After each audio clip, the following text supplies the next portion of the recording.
السلام علیکم ورحمۃ اللہ وبرکاتہ۔ رمضان کا پہلا عشرہ مکمل ہو چکا ہے اور دوسرا عشرہ شروع ہو چکا ہے۔ میرے عزیز بھائیوں، میری بہنوں، عام طور پر کیا ہوتا ہے کہ پہلے عشرے میں تو ہم خوب جم کر عبادت کرتے ہیں، لیکن جب دوسرا عشرہ شروع ہوتا ہے تو یہ جو بیچ کے 10 دن ہوتے ہیں، اس میں ہم عبادتوں میں سستی کرنا شروع کر دیتے ہیں۔ مسجد میں افطاری بھی آنا کم ہو جاتی ہے، مسجدوں میں لوگوں کی تعداد بھی کم ہو جاتی ہے، اور دیکھنے میں آتا ہے کہ روزے رکھنے والوں کی تعداد بھی کم ہو جاتی ہے۔ تو بیچ کے جو 10 دن ہیں نا، اس میں ہر چیز کی تعداد کم ہو جاتی ہے، ایسا نہیں ہونا چاہیے۔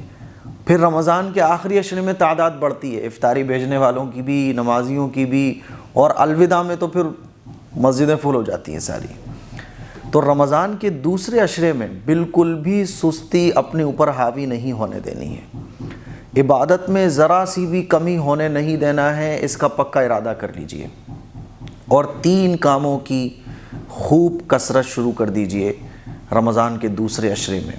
اور یہ 3 کاموں کی کثرت رمضان کے پورے مہینے میں، رمضان مکمل ہونے تک ان 3 کاموں کی پابندی اپنے اوپر ہم اور آپ لازم کر لیں۔ وہ 3 کام کون کون سے ہیں؟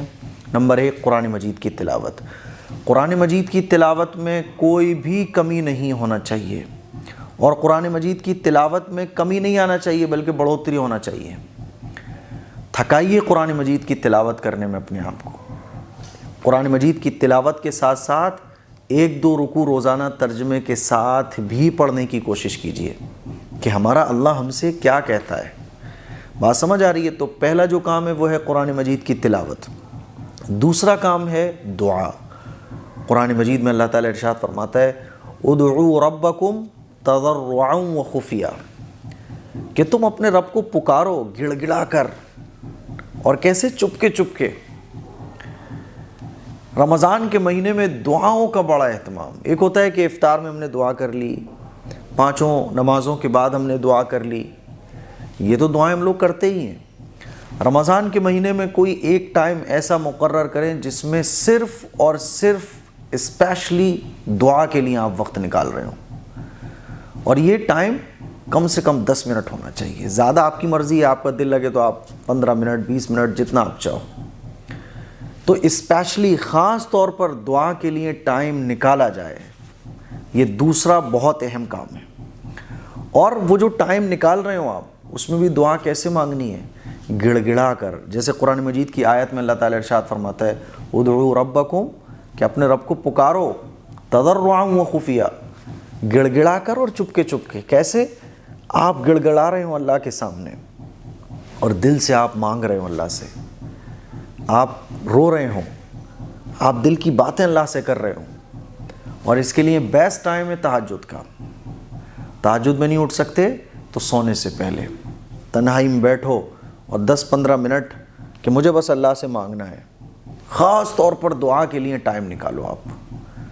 سمجھ رہے ہو؟ تو دوسرا اہم کام جو رمضان مکمل ہونے تک ہمیں اب کرنا ہے وہ ہے دعا۔ دعا کے لیے خاص ٹائم نکالیے، اب خواتین بھی مرد حضرات بھی۔ تیسرا کام ہے درود شریف کی کثرت۔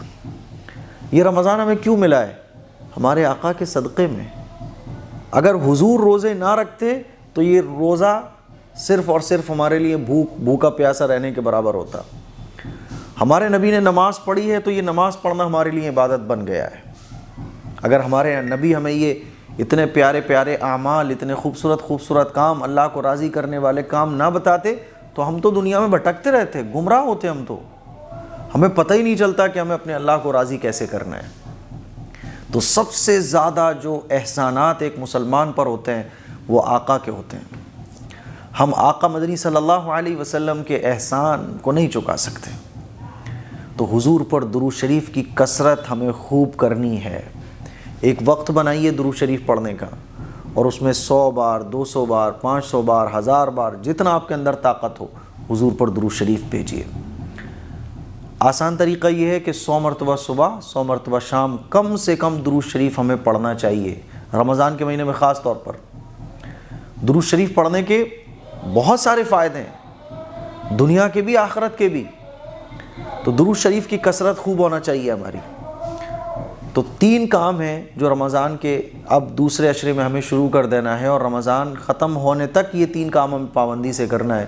نمبر 1 قرآن مجید کی تلاوت، نمبر 2 دعاؤں کے لیے خاص ٹائم، نمبر 3 درود شریف کی کثرت۔ اس کلپ کو شیئر کریں، دوسروں تک پہنچائیں۔ السلام علیکم ورحمۃ اللہ وبرکاتہ۔